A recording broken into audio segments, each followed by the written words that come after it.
Cover story में बात होगी काल कोठरी में शिफ्ट किए जा रहे इमरान खान की, जिसे लेकर पाकिस्तान की राजनीति में बगावत हो गई है। इमरान एपिसोड कैसे मुनीर के लिए मुसीबत बन चुका है, पड़ोस में लगी सियासी आग को गौर से देखिएगा। इसके बाद मॉस्को अटैक की चर्चा होगी, जिसकी गूंज व्हाइट हाउस तक सुनाई दी है। फिर चलेंगे तिरुपति मंदिर, जहां चुन्नी घोटाले के आरोप लगे। आपको भक्तों के साथ हुए धोखे की इनसाइड स्टोरी जरूर देखनी चाहिए। आपको संसद भी लेकर चलेंगे, जहां ई सिगरेट के धुएं में राजनीति का दम घुटने लगा है और वंदे मातरम और चुनाव सुधार के बीच नई बहस छिड़ गई है। लेकिन शो की शुरुआत कर रहे हैं एक ऐसी खबर से, जहां पर अब ऐसा लग रहा है कि जेल में बंद इंसान उससे भी खौफजदा हो गया है पाकिस्तान का सबसे ताकतवर इंसान असीम मुनीर। नाम तो सुना होगा आपने, जो भारत से युद्ध हारा और फिर अपने आप को प्रमोट करने लगा। आज फिक्र की शुरुआत इसी खबर से करते हैं, जिसमें पाकिस्तान के पूर्व प्रधानमंत्री इमरान खान के लिए असीम दर्द है और वजह भी असीम मुनीर है। ऐसा लग रहा है कि असीम मुनीर ने तय कर लिया है कि वो इमरान को चैन से जीने नहीं देंगे। इमरान खान के लिए अब जेल में सांस लेना भी मुश्किल हो रहा है, क्योंकि इमरान खान को अदयाला जेल से कहीं और शिफ्ट करने की तैयारी चल रही है। वो भी ऐसी काल कोठरी में जहां खूंखार अपराधियों को रखा जाता है। अदयाला जेल के बाहर लगातार इमरान के समर्थकों के पहुंचने से असीम मुनीर के डर का तापमान बढ़ गया है। इमरान खान पहले भी कई बार दावा कर चुके हैं कि उन्हें असीम मुनीर से जान का खतरा है, लेकिन अब इमरान के लिए हालात और मुश्किल होते जा रहे हैं। रिपोर्ट्स में दावा किया जा रहा है कि असीम मुनीर इतना खौफजदा हैं कि हर कीमत पर अपना नियंत्रण बढ़ाना चाहते हैं। पहले उन्होंने शहबाज शरीफ पर दबाव डालकर संविधान संशोधन कराया, पाकिस्तान के न्यूक्लियर ट्रिगर तक पर कब्जा किया और अब इमरान को ठिकाने लगाने का प्लान एक्टिवेट हो गया है। आपको एक इंटरेस्टिंग बात बताता हूं। पाकिस्तान के जितने भी बड़े जर्नलिस्ट हैं वो कह रहे हैं कि इमरान खान को बलोचिस्तान की किसी जेल में डालने की तैयारी चल रही है। बलोचिस्तान। असीम मुनीर और इमरान खान की दुश्मनी जो है वो काफी पुरानी है। जब इमरान खान प्रधानमंत्री थे तब वो डीजी ISI रहते हुए मुनीर की इंटेलिजेंस रिपोर्ट से काफी नाराज थे। यहां तक कि इमरान ने मुनीर को 2019 में अचानक पद से हटवा दिया। लेकिन आज हालात बदल गए हैं। मुनीर के पास असीम ताकत आ गई है। अब वो सुरक्षा का हवाला देते हुए इमरान को अज्ञात काल कोठरी में भेजने की तैयारी कर रहे हैं। आप सोचिए, और ये मैं आपको बड़ी इनसाइड रिपोर्ट बता रहा हूं, असीम मुनीर क्या कर रहे हैं। जेल में बंद इमरान खान को वो कुछ भी करवा सकते, या तो काल कोठरी में या फिर कुछ और। जुल्फिकार अली भुट्टो वाला मामला आपको याद है, वो भी हो सकता है, ऐसी आशंका है पाकिस्तान में। दूसरी बात, ये जो और पॉलिटिकल पार्टीज है ना, जरदारी की, नवाज शरीफ की या शहबाज शरीफ की। शहबाज शरीफ की पॉलिटिकल पार्टी पंजाब में सबसे ज्यादा मजबूत है, और ये पंजाब का विभाजन कॉन्स्टिट्यूशन में 28वां अमेंडमेंट लाके करना चाहते हैं। इसीलिए नवाज शरीफ भी चिड़े हुए हैं। यह है असीम मुनीर की कोशिश। पहले अपने आप को पूरे अधिकार दिए, फिर पॉलिटिशियंस को निपटाया, अनसेड कू कर दी वहां पर। असीम मुनीर सिर्फ इमरान खान से बदला नहीं ले रहे हैं। आगे देखिए, इमरान के करीबियों पर तलवार चलाई जा रही है। ISI के पूर्व चीफ फैज हमीद को सीक्रेट एक्ट के उल्लंघन में 14 वर्ष कैद की सजा सुनाई गई है। पहली बार किसी ISI हेड या किसी सीनियर आर्मी के अधिकारी को ऐसी सजा हुई है। यह फैसला कोर्ट ने सुनाया है, लेकिन हर कोई जानता है कि वहां की अदालतें कैसे हुक्मरानों और आर्मी जनरल्स के इशारे पर चलती हैं। कहा जा रहा है कि इमरान के करीबी को जेल भेजकर मुनीर ने नया खेल शुरू कर दिया है। आरोप क्या है कि वो पॉलिटिकल इंटरफेरेंस कर रहे थे। कौन पॉलिटिकल इंटरफेरेंस नहीं करता है वहां की फौज में। ऐसा नहीं है कि हम इनके हमदर्द हैं, बिल्कुल नहीं। सब इस हमाम में आप समझ गए होंगे। फैज वर्ष 2021 में अफगानिस्तान पर तालिबान के कब्जे के बाद काबुल के एक होटल में चाय पीने के लिए चर्चा में थे। फैज के खिलाफ पाकिस्तान आर्मी एक्ट के तहत फील्ड जनरल कोर्ट मार्शल के जरिए अगस्त 2024 में कार्रवाई शुरू की गई। 15 महीने बाद उन्हें दोषी ठहरा दिया गया। चर्चा थी कि इमरान खान के समय यह इंसान आर्मी चीफ भी बन सकता है। यानी पाकिस्तान में जो भी इमरान का करीबी है उसे चुन चुनकर टारगेट किया जा रहा है। देखिए, कहानी सिर्फ इतनी भर नहीं है। एक तरफ मुनीर सत्ता विरोधियों पर अत्याचार कर रहे हैं, अपनी सत्ता और शक्ति को असीम बना रहे हैं, दूसरी ओर वो अपने सैनिकों को सैलरी तक नहीं दे पा रहे हैं। पाकिस्तान का ये सच भी आज दुनिया के सामने आ गया है। कई पाक सैनिकों का दावा है कि 6 महीने से उन्हें वेतन नहीं मिला है। सवाल यही है, पाकिस्तान अंतर्राष्ट्रीय मुद्रा कोष से उधार किसके लिए लेता है? आतंकियों को पैसे देने के लिए, हाफिज और मसूद की सेवा के लिए? क्यों सेना प्रमुख अपने सैनिकों की मांगे भी पूरी नहीं कर पा रहे? कर्ज के भरोसे रहने वाले कंगाल पाकिस्तान का ये सच आपके सामने है। पाकिस्तान की सियासत में एक बार फिर से हलचल तेज हो गई है। 3.5 वर्ष पहले इमरान को सत्ता से बेदखल किया गया था, और जिस तरीके से बेदखल किया गया था कि अब वही खेल शहबाज शरीफ के साथ होने वाला है। इसीलिए मैंने 28वां अमेंडमेंट आपको पहले बताया है, कॉन्स्टिट्यूशन में पंजाब को डिवाइड करने का।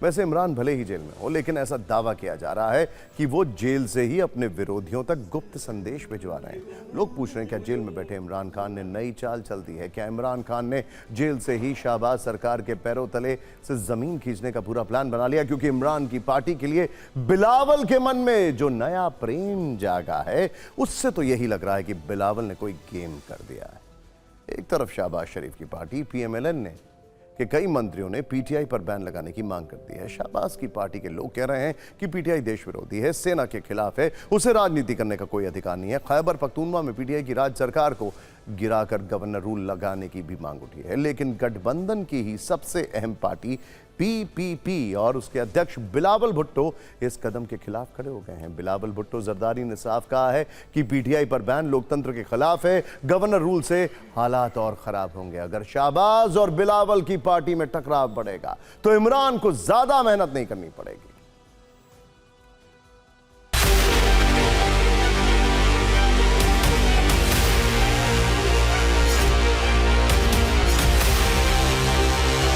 वैसे आज पाकिस्तान की बेचैनी का मीटर फिल्म धुरंधर के नाम से भी भाग रहा है। हालांकि इस फिल्म का मीटर भी काफी ऊपर भाग रहा है, 150 करोड़ के ऊपर का बिजनेस हो चुका है। इस फिल्म से उठा दर्द सिर्फ मुनीर और शहबाज की सत्ता को नहीं, बल्कि उसके मित्र देशों को भी हो रहा है। इसके रुझान कुछ इस तरह से आए हैं कि 6 गल्फ कंट्रीज यानी खाड़ी देशों में फिल्म धुरंधर को बैन कर दिया गया और पाकिस्तान के दोस्त धुरंधर के दुश्मन बन गए। आज फिक्र की फाइल खोलकर हम आपको बताएंगे कि आखिर पाकिस्तान के इस दर्द की वजह क्या है। लेकिन पहले उन देशों की लिस्ट जिन्हें धुरंधर के नाम से बेचैनी हो रही है। पहला देश है बहरीन, दूसरा कुवैत, तीसरा ओमान, इसके अलावा कतर, सऊदी अरब के साथ UAE ने भी पाकिस्तान को खुश करने के लिए धुरंधर से दूरी बना ली है। वहां पर इस फिल्म को रिलीज नहीं किया जाएगा। फिल्म में दिखाए गए दृश्य और डायलॉग पाकिस्तानी सत्ता के कानों को चुभ रहे हैं, क्योंकि धुरंधर में पाकिस्तान प्रायोजित आतंकवाद का सच दिखाने की कोशिश की गई है, आतंकियों के गढ़ दिखाने की कोशिश की गई है और भारत के खिलाफ साजिशों वाले संवाद भी हैं। फिल्म में 2008 में हुए 26/11 हमले की कहानी को आप फिल्म के नजरिए से दिखाने की कोशिश की है। इसीलिए पाकिस्तान बेचैन है, क्योंकि वो सबूतों के बाद भी मुंबई हमले का सच कभी नहीं कबूल करता। फिल्म में मुंबई आतंकी हमले के दौरान आतंकियों की लाइव ऑडियो बातचीत, लेकिन पाकिस्तान को इसलिए मिर्ची लगी है क्योंकि वो आतंकियों के साथ अपने कनेक्शन से इनकार करता रहा है। फिल्म धुरंधर में 2001 में हुए संसद पर आतंकवादी हमले का जिक्र है, क्योंकि उसका डायरेक्टर मसूद अजहर शहबाज की सत्ता का लाडला बनकर वहां बैठा है, इसीलिए पाकिस्तान धुरंधर से डर रहा है। इसके अलावा फिल्म में वर्ष 1999 के कंधार हाईजैक का भी दृश्य है, क्योंकि प्लेन हाईजैक करके पाकिस्तान के आतंकियों को ही छुड़ाया गया था। इसीलिए फिल्म पाकिस्तान को हजम नहीं हो रही है और अब पाकिस्तान को खुश करने के लिए कई मित्र देशों ने धुरंधर फिल्म को बैन कर दिया है। पाकिस्तान में भी इस फिल्म के चर्चे हैं, न्यूज चैनल्स पर बहस हो रही है, जिनमें धुरंधर और इसमें काम करने वाले एक्टर्स के खिलाफ जहर की मात्रा भरपूर है।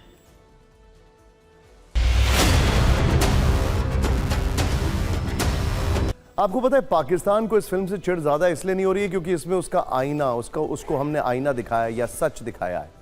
ये तो है ही, इसलिए ज्यादा चिढ़ हो रही है क्योंकि उसके बाद की कहानी में हमने ये भी दिखाया है कि इसका अंजाम क्या होता है और भारत कैसे अपने दुश्मनों को छोड़ता नहीं है।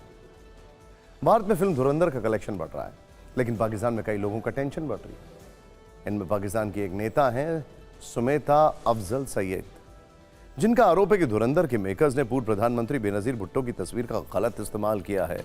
फिल्म में रहमान डकैत का कैरेक्टर है, ये है वो सीन जिस पार्टी को वो सपोर्ट करता है उसके पोस्टर पर बेनजीर की फोटो है जिस पर सुमेधा भड़क उठी हैं। सुमेधा के अनुसार धुरंधर में बेनजीर की तस्वीरों का गैर कानूनी इस्तेमाल किया गया है और पीपीपी को आतंकवादियों के प्रति सहानुभूति रखने वाली पार्टी के रूप में पेश करने की कोशिश की गई है। सुमेधा को लगा था कि पाकिस्तानी लोग इस बात से खुश होंगे, शाबाशी देंगे, लेकिन क्लाइमैक्स तब आ गया जब पाकिस्तान की आवाम ही उन पर भड़क उठी। यूजर्स ने कई तस्वीरें पोस्ट की और पूछा लियारी में रहमान डकैत को कौन मदद और संरक्षण दे रहा था। तो किसी ने पुरानी फोटो शेयर करके दावा किया कि जब बेनजीर भुट्टो पाकिस्तान लौटी तो उनको सिक्योरिटी रहमान डकैत ही क्यों दे रहा था, वही क्यों हैंडल कर रहा था। दिलचस्प यह है कि जहां इस फिल्म से पाकिस्तान की सत्ता और नेताओं के मन में शोले उठ रहे हैं, दूसरी ओर पाकिस्तान में फिल्म ना रिलीज होने के बावजूद वहां की आवाम चोरी चोरी और छुप छुप कर अवैध तरीकों से फिल्म को देख रही है और इसकी बम्पर तारीफ कर रही है। हमारी अगली खबर रूस से है, लेकिन इसका जो करंट है वो अमेरिका तक महसूस किया जा रहा है। अमेरिका के राष्ट्रपति डोनाल्ड ट्रंप ने रूस और यूक्रेन के युद्ध को रुकवाने के लिए पूरी ताकत झोंक दी है, लेकिन बीती रात ट्रंप की कोशिशों को उस वक्त तगड़ा झटका लगा जब एक साथ 300 से ज्यादा ड्रोन्स ने रूस पर धावा बोल दिया। ज़ेलेंस्की ने वो कर दिया जिसकी किसी को उम्मीद नहीं थी।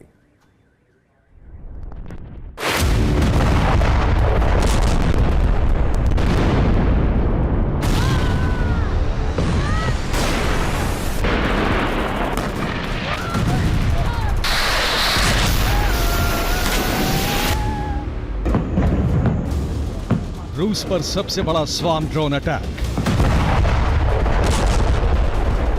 पुतिन के 12 शहर, ज़ेलेंस्की की उड़ती फौज का कहर।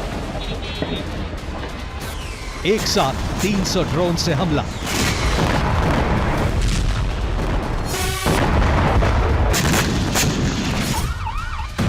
बीती रात यूक्रेन ने रूस के आसमान को जंग के मैदान में बदल दिया।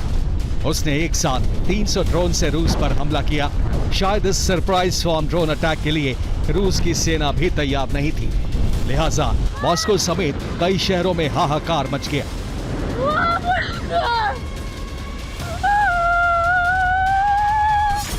यूक्रेन ने सबसे ज्यादा 118 ड्रोन ब्रियांस्क पर छोड़े, जबकि 40 ड्रोन कलुगा और 40 ड्रोन मॉस्को को टारगेट कर छोड़े गए।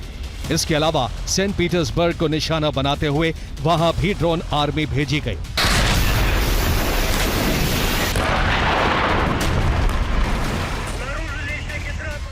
इस बार यूक्रेन ने मॉस्को और सेंट पीटर्सबर्ग को अपना मेन टारगेट बनाया। इन दोनों शहरों पर सबसे घातक हमला किया गया।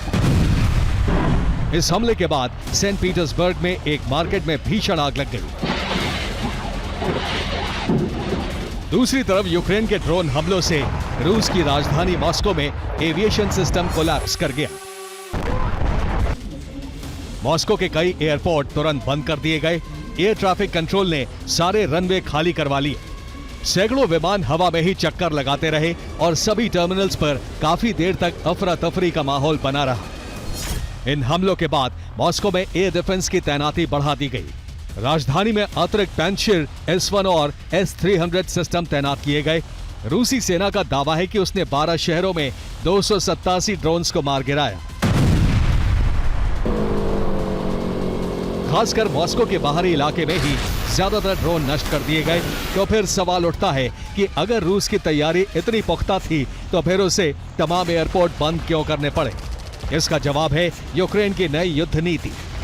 दरअसल यूक्रेन की सेना पिछले 5 महीने से डीप स्ट्राइक स्ट्रैटेजी पर काम कर रही है, जिसके तहत हमलों के लिए 500 से 700 किलोमीटर रेंज के लंबी दूरी वाले ड्रोन का इस्तेमाल किया जा रहा है। इस बार भी उसी रणनीति के तहत हमला किया गया। मॉस्को तक स्वार्म ड्रोन अटैक करके यूक्रेन ने रूस की सप्लाई चेन, उसके एविएशन नेटवर्क और राजधानी की सुरक्षा तीनों पर एक साथ प्रहार किया है। Bureau report, TV9 Bharatvarsh. और अब खबरों को आंध्र प्रदेश की ओर मोड़ते हैं, जहां तिरुपति बालाजी के भक्तों के साथ हुए धोखे की खबर ट्रेंड कर रही है। इस बार तिरुमला के श्री वेंकटेश्वर मंदिर में प्रसाद के तौर पर दी जाने वाली चुन्नी का घोटाला सामने आया है, जिसमें आमतौर पर पट्टू वस्त्र और अंग वस्त्रम भी कहा जाता है। यह चुन्नी मंदिर में दान देने वालों को सम्मान और प्रसाद के तौर पर दी जाती है। लेकिन इसमें भी घोटाला हो गया। जिसे करोड़ों भक्तों के साथ धोखा कहा जा रहा है। भक्त हैरान है, आखिर तिरुपति मंदिर में यह हो क्या रहा है। ये वही टेंपल है जहां पिछले साल लड्डू प्रसादम में मिलावटी घी इस्तेमाल किए जाने का सच सामने आया था। अब चुन्नी घोटाले की खबर ने श्री वेंकटेश्वर के भक्तों की आस्था को चोट पहुंचाई है। आप अक्सर सुनते होंगे कि भगवान से डरो, कर्म का हिसाब यहीं पर होगा, लेकिन आस्था के नाम पर अपनी जेब भरने वाले बेईमान इससे बेफिक्र हैं। उनका ध्यान तो बस घोटालों में लगा रहता है। अब चुन्नी घोटाले की जांच एसीबी यानी भ्रष्टाचार विरोधी ब्यूरो को दी गई। यहां प्रसाद में मिलने वाली चुन्नी नकली होने का दावा है, जिसकी पुष्टि भी हो गई है। मंदिर में मलबेरी सिल्क बताकर 100% पॉलिएस्टर की चुन्नी बेची गई। यह सिलसिला एक दो नहीं बल्कि पिछले 10 वर्षों से चल रहा था। 10 साल में करीब 54 करोड़ रुपए का चुन्नी घोटाला हुआ है, वो भी मंदिर में। तिरुमला तिरुपति देवस्थानम बोर्ड के चेयरमैन के निर्देश पर आंतरिक जांच शुरू हुई थी, जिसके बाद यह भंडाफोड़ हुआ। अब डिटेल में देखते हैं। इस चुन्नी घोटाले की कहानी को आप ध्यान से देखिए, समझिए। अधिकारियों का कहना है कि ठेका जिस कॉन्ट्रैक्टर को दिया गया था उसे सिल्क की चुन्नी सप्लाई करनी थी, लेकिन उसने धोखा देते हुए पॉलिएस्टर से बनी हुई चुन्नी दी, जिसकी कीमत सिर्फ 350 रुपए होती है, जबकि सिल्क की चुन्नी की कीमत करीब 1300 रुपए है। हालांकि बिलिंग सिल्क चुन्नियों के नाम पर की गई। ऐसा करीब 10 वर्षों तक चलता रहा। इस दौरान कॉन्ट्रैक्टर को 54 करोड़ रुपए दिए गए। टीडीडी बोर्ड के चेयरमैन के अनुसार एक ही कंपनी पिछले 10 वर्षों से उन्हें चुन्नी की सप्लाई कर रही थी। जांच रिपोर्ट आने के बाद बोर्ड ने कंपनी के सभी मौजूदा टेंडर रद्द कर दिए हैं, लेकिन यहां पूरा घोटाला सामने आ गया। प्रसाद की चुन्नी को लेकर जब शक हुआ तो तिरुमला तिरुपति देवस्थानम बोर्ड ने इसकी जांच शुरू की। इसके लिए चुन्नी का साइंटिफिक टेस्ट कराने का फैसला किया गया। प्रसाद में दी जाने वाली चुन्नी को साइंटिफिक टेस्ट के लिए 2 लैब में भेजा गया। जब जांच रिपोर्ट आई तो सब हैरान रह गए, क्योंकि टेस्ट रिपोर्ट में चुन्नी का कपड़ा मलबेरी सिल्क नहीं बल्कि पॉलिएस्टर निकला। चुन्नी पर सिल्क होलोग्राम भी नहीं मिला, जो पट्टू वस्त्र पर जरूरी होता है। यानी पिछले 1 दशक में रेशमी चुन्नी बेचने वाली फर्म उन्हें करोड़ों रुपए का चूना लगाती रही और किसी को खबर तक नहीं लगी। वो दुपट्टा का स्कैम बाहर आया। एक्चुअली वो दुपट्टा कास्ट है 650 रुपये एक्चुअल रेट, उसको 1500 रुपया टीडीडी ने उसको खरीदा भाई बाहर से। वो पूरा 51 करोड़ उसका स्कैम किया था। 5 साल में कितना खरीद किया, तो एक दुपट्टा को 1000 रुपया मिनिमम 1000 रुपया ज्यादा दिए उसको। एक नहीं, प्रसाद में लड्डू स्कैम और परका मनी, तुला बाराम, और ये पूरा भगवान को बेच दिया लोग। इसका पूरा हम एक ही बात बोल रहे हैं। अभी ये आशीर्वाद स्कैम में बाहर आने से इस कौन दिया, किसको दिया, कौन टेंडर दिया, कितने साल दिया, इसमें कौन कौन है, सब कौन बोर्ड मेंबर था, वो पूरा बाहर लेने के लिए हम ट्राई कर रहे हैं। वैसे जो जानकार हैं उनका एक और कहना है, यह घोटाला अपनी जगह है, लेकिन मलबेरी सिल्क जो है वो मंदिर के प्रसाद के तौर पर कैसे मिल सकती है, क्योंकि mulberry silk basically non veg है, ऐसा कहा जाता है। सोचिए जरा। अब सवाल यह है कि तिरुपति के श्री वेंकटेश मंदिर में आखिर हो क्या रहा है। सितंबर 2024 में तिरुपति मंदिर के लड्डू प्रसादम में मिलावटी घी का मामला सामने आया था। जांच में पता चला कि 2019 से 2024 के बीच लड्डू बनाने में लगभग 68 लाख किलो मिलावटी घी का इस्तेमाल हुआ और घी की सप्लाई करने वाली कंपनी ने मिलावटी घी से लगभग 250 करोड़ रुपए कमाए। सीबीआई और आंध्र प्रदेश फूड सेफ्टी विभाग की जांच में यह भी पता चला कि आरोपी कंपनी के डेयरी वाले सभी डॉक्यूमेंट्स फर्जी हैं। इस कंपनी ने कभी भी न दूध खरीदा और न कभी मक्खन खरीदा, फिर भी ये घी मक्खन सप्लाई करती रही। और अब इस चुन्नी घोटाले से भक्तों की भावना काफी आहत हुई है। खैर, अगली खबर की ओर रुख करते हैं और ये एक बहुत चिंताजनक खबर है, क्योंकि ये खबर बेसिकली देश के एक और मंदिर के डेकोरम को लेकर है। एक मंदिर जहां लोग पूजा करते हैं, एक मंदिर जहां पर इस देश का कॉन्स्टिट्यूशन जो है उसके ऊपर चर्चा होती है, उसको लेकर रूल्स बनाए जाते हैं। हम बात कर रहे हैं पार्लियामेंट की। फिक्र में अब पार्लियामेंट की पॉलिटिकल फाइल खोलते हैं, जहां वंदे मातरम और चुनाव सुधार के बीच आज की चर्चा ई सिगरेट पर सिमट गई। चाहे सदन के अंदर हो या बाहर, आज ई सिगरेट का संसदीय संस्करण देखने को मिला, जिसे लेकर नेता काफी गंभीर हैं। मामला लोकसभा के अंदर ई सिगरेट यानी इलेक्ट्रॉनिक सिगरेट पीने का है, जिसका इल्जाम टीएमसी के कुछ सांसदों पर लगा है। दावा है कि सदन में जहां वो बैठे थे वहां से हल्का धुआं निकला। बीजेपी सांसद अनुराग ठाकुर ने आरोप लगाया कि टीएमसी के कुछ सांसद ई सिगरेट पी रहे हैं। देश में ई सिगरेट पर बैन है। ऐसे में अनुराग ठाकुर ने सवाल उठाया तो स्पीकर ने कार्रवाई का भरोसा दिया। इस दौरान सत्ता पक्ष और विपक्ष दोनों तरफ से खूब हंगामा हुआ। दबी जुबान में बीजेपी नेताओं का यह भी आरोप है कि कल गृह मंत्री अमित शाह के भाषण के दौरान भी टीएमसी की बेंच की तरफ से धुआं दिखा था। अब अनुराग ठाकुर इसकी लिखित शिकायत देने वाले हैं। आरोप टीएमसी पर था तो सफाई भी आई। पार्टी ने कहा कि अगर किसी ने कानून तोड़ा है तो उस पर नियम के हिसाब से कार्रवाई हो। एक बार सुनिए कि कैसे आज ई सिगरेट का धुआं संसद के अंदर छा गया। टीएमसी के सांसद कई दिनों से लगातार बैठ के पी रहे हैं। ऐसा आमंत्रित किया गया है। अभी तक 800 सर देश भर में ई सिगरेट बैन हो चुकी है। क्या सदन में आपने अलाउ कर दी है? नहीं, कोई मान्य सदस्य को कोई भी सर टीएमसी के सांसद पी रहे हैं सर टीएमसी के सांसद सर कई दिनों से लगातार बैठ के पी रहे हैं सर। कोई भी मान्य टीएमसी के सांसद पी रहे हैं सर चेक कर नहीं सर आप चेक करवाइए सर। मान्य सदस्यगण, अगर आपको किसी भी विषय पर कोई भी आपत्ति आप लिख के दे दें, ऐसी कोई भी कार्रवाई होगी तो मैं निश्चित रूप से इस पर एक्शन टेकन करूंगा।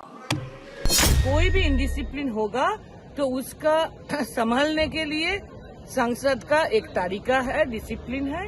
अनुराग ठाकुर कोई गुरु ठाकुर नहीं है, वो बोलेंगे हम मान जाएंगे। आप लोग भी अपने सांसदों को समझाएंगे कि गैर कानूनी काम ना करें सदन में? अरे वो जो जी चाहे बोलेंगे, हम कि उसके ऊपर टिप्पणी लगाएंगे और सांसदों को समझाते रहेंगे। ये तो कौन किया सुना टीएमसी ने ऐसा काम कर रहा है तो संसदीय तो गर्हित काम है तो उनका खिलाफ तो कार्रवाई होना चाहिए।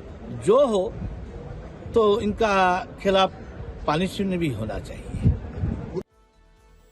लोकसभा के अंदर ई सिगरेट पीने का मुद्दा अभी थमा भी नहीं था कि बाहर संसद परिसर में टीएमसी सांसद स्वागत रॉय सिगरेट पीते दिख गए। केंद्रीय मंत्री गजेंद्र सिंह शेखावत और गिरिराज सिंह ने उन्हें सेहत का हवाला दिया, जिससे टीएमसी सांसद स्वागत रॉय थोड़ा नाराज हो गए। उनकी नाराजगी की वजह बीजेपी सांसदों की टोका टोकी थी। उन्होंने दावा किया कि संसद के अंदर धूम्रपान वर्जित है, लेकिन बाहर कोई आपत्ति नहीं है। शेखावत स्पीकर नहीं है जो तय करें कौन कहां सिगरेट पी सकता है। यह पूरा वीडियो कैमरे में रिकॉर्ड हुआ। हमारे स्वास्थ्य को आप बना के रखे हैं। हमारे स्वास्थ्य को खतरा में डाल रहे हैं दादा। आप you have no right to हमारे को पोटासियम थ्रेट। हम जा रहे हैं आपके सामने एक एमपी सांसद सिगरेट पी रहा है, उसको नहीं रोक रहे। हाँ तो बॉस हम तो अपना वीडियो बना रहे हैं, हमें बनाने दीजिए। दादा चोरी भी करते हैं। आपको जवाब देने का कोई जिम्मेदारी मेरा नहीं है। परिसर में तो नहीं पी सकते ना सर? नहीं पी सकते। पी सकते हैं, बिल्डिंग में नहीं पी सकते। गजेंद्र सिंह शेखावत और गिरिराज जी कह रहे हैं कि 1 साल में नहीं पी रहे दादा। शेखावत हमारा स्पीकर है क्या? केवल सिगरेट का नहीं है, वो तो प्रतिबंधित है। ई सिगरेट बाहर में भी प्रतिबंधित है। क्या बच्चों को सीख देंगे ये लोग? क्या देश को सीख देंगे जहाँ ई सिगरेट पीते हैं और खुलेआम सिगरेट पीते हैं? ये बहुत बुरी बात है। टीएमसी है, टीएमसी में सब कुछ चलता है। जिस ई सिगरेट के धुएं पर आज लोकसभा में सियासी घुटन वाली स्थिति बनी वो पूरे देश में बैन है। यानी आप ना तो इसका प्रोडक्शन कर सकते हैं, ना बेच सकते हैं, ना खरीद सकते हैं और ना ही पी सकते हैं। अब आपके मन में यह सवाल हो सकता है कि ई सिगरेट होती क्या है।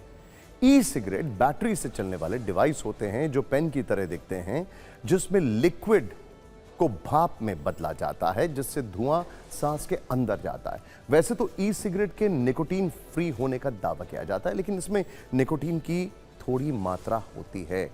इसमें आमतौर पर निकोटीन, प्रोपिलीन, ग्लाइकॉल, फ्लेवरिंग और दूसरे केमिकल एजेंट्स होते हैं। ये केमिकल एजेंट्स सेहत के लिए खतरनाक माने जाते हैं। भारत ही नहीं, लगभग 37 देशों में ई सिगरेट पर बैन है। भारत में 2019 में इसे प्रतिबंधित किया गया था। इससे जुड़ी सभी गतिविधियों को गैर कानूनी माना गया। भारत में ई सिगरेट पर सिर्फ बैन नहीं है, बल्कि कानून में इसके लिए सजा का प्रावधान भी है, जिसके तहत पहली बार अपराध करने पर 1 वर्ष की सजा या 1 लाख रुपए तक का जुर्माना या फिर दोनों हो सकता है। दूसरी बार अपराध करने पर 3 वर्ष तक की जेल के साथ 5 लाख रुपए तक का जुर्माना भी लगाया जा सकता है। तो ई सिगरेट न सिर्फ आपकी सेहत को नुकसान पहुंचाने वाली है, बल्कि आपकी आर्थिक सेहत पर भी इसका असर पड़ सकता है। वैसे ई सिगरेट पीने के शौकीन लोगों को यह भी जान लेना चाहिए कि इसके सेवन से अस्थमा और फेफड़ों का कैंसर जैसी बीमारियां हो सकती हैं। संसद के ई सिगरेट संस्करण को फिक्र के लेंस से देखें तो पश्चिम बंगाल में अगले साल विधानसभा चुनाव हैं। बिहार के बाद बीजेपी का पूरा फोकस बंगाल पर शिफ्ट हो चुका है। ऐसे में मुद्दा या मामला कोई भी हो, बीजेपी और टीएमसी के नेता भिड़ते दिख जाते हैं। नया बर्निंग टॉपिक ई सिगरेट का है, जिसे लेकर आगे भी आपको राजनीतिक धुआं उठता हुआ दिख सकता है। फिक्र में अब जल्दी से एक राजनीतिक अपडेट। गृह मंत्री अमित शाह के आवास पर आज एक बड़ी बैठक हुई है। इस बैठक में बीजेपी अध्यक्ष जेपी नड्डा और संगठन महामंत्री बीएल संतोष मौजूद रहे। सूत्रों के मुताबिक संघ के कुछ वरिष्ठ अधिकारी भी मौजूद थे।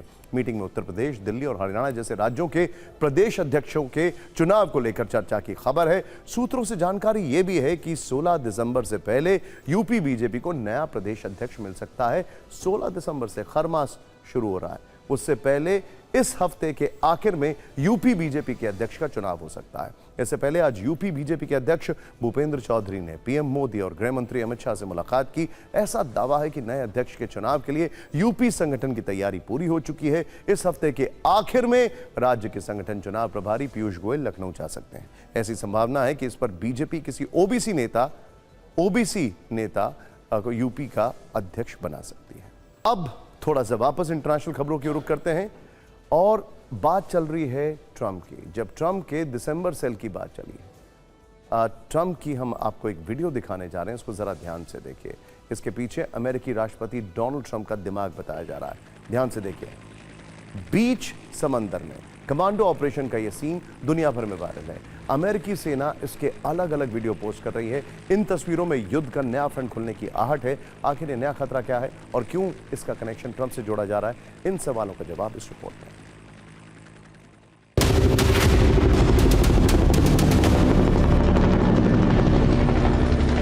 ये किसी हॉलीवुड फिल्म की शूटिंग नहीं चल रही, ना ही ये फुटेज किसी मूवी से लिया गया है।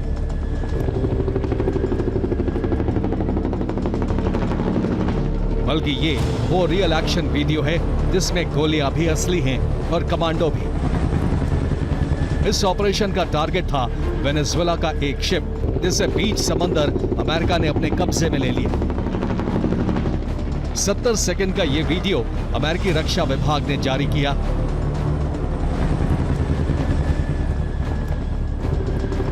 जिसमें एक हेलीकॉप्टर एक जहाज की तरफ बढ़ता दिखा। शिप के ऊपर पहुंचते ही हेलीकॉप्टर से रस्सियां खुली और एक एक कर कमांडो नीचे उतरने लगे। हथियारों से लैस ये जवान जहाज के केबिन के अंदर गए।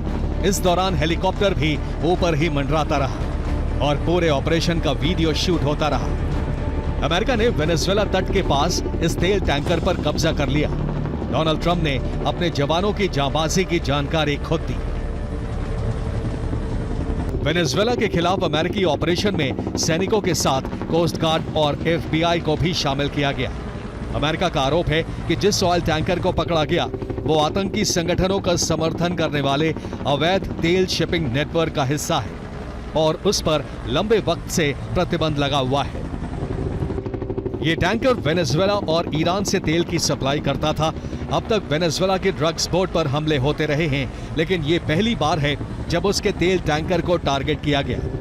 वेनेजुएला ने अमेरिकी सेना के इस एक्शन की तुलना समुद्री डकैतों से की है।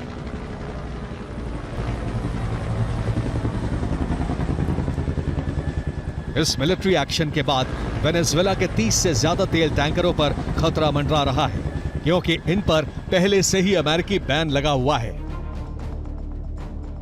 नवंबर के आंकड़े बताते हैं कि वेनेजुएला लगभग 9 लाख बैरल कच्चा तेल दुनिया के अलग अलग देशों को प्रतिदिन सप्लाई करता है, जिसका सबसे बड़ा खरीदार चीन है। वेनेजुएला की इकोनॉमी तेल पर निर्भर है। जाहिर है ट्रंप ड्रग्स के साथ उसकी ये ताकत भी ध्वस्त करना चाहते हैं। Bureau report, TV9 Bharatvarsh.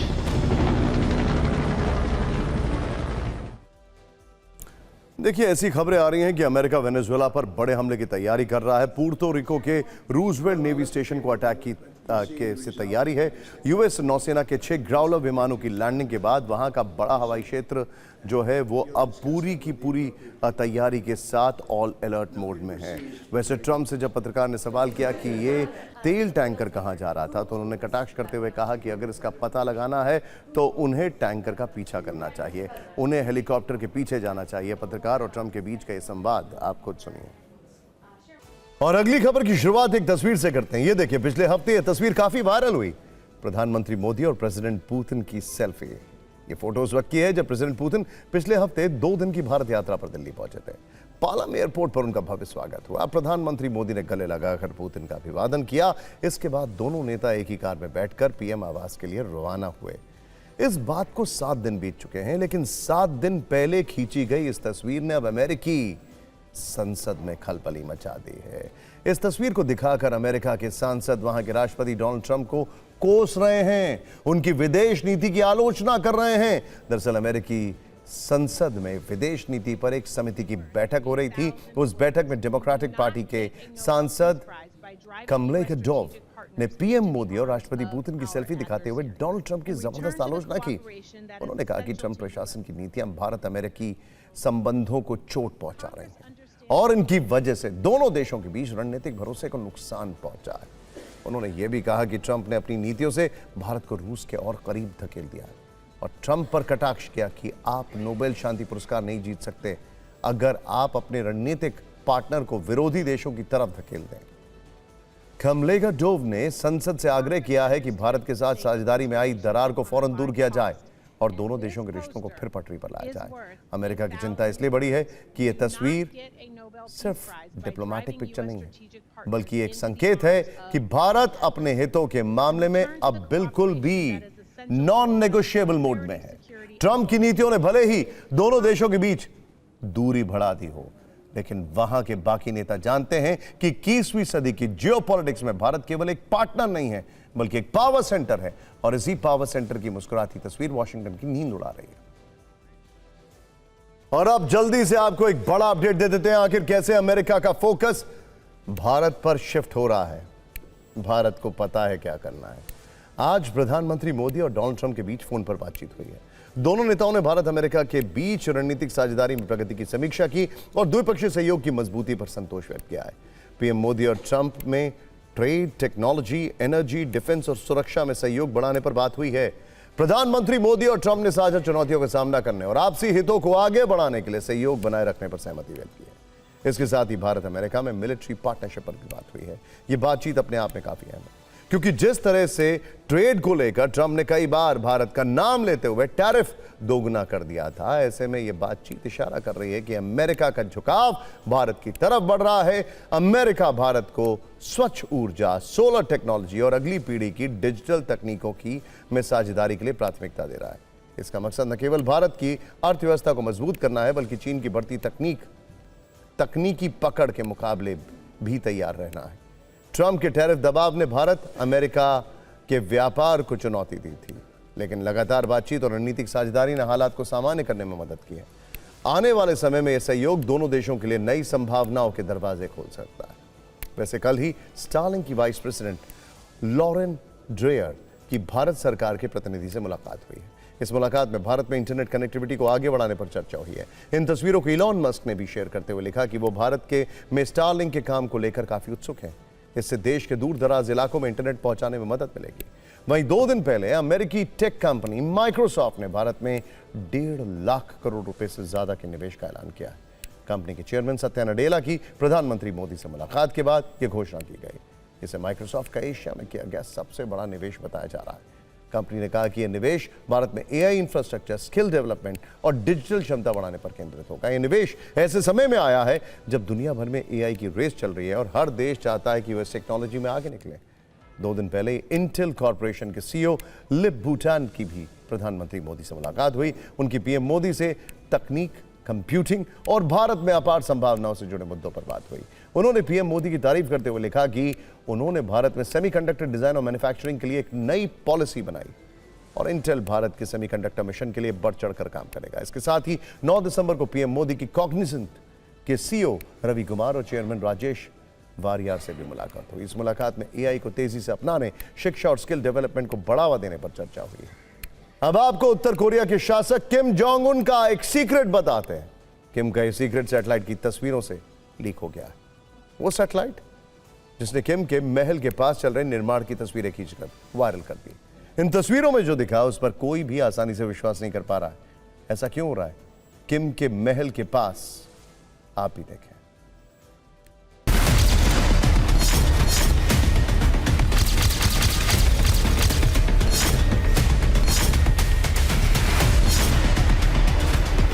ये सैटेलाइट तस्वीर किम जोंग उन के सुपर लग्जरी महल की।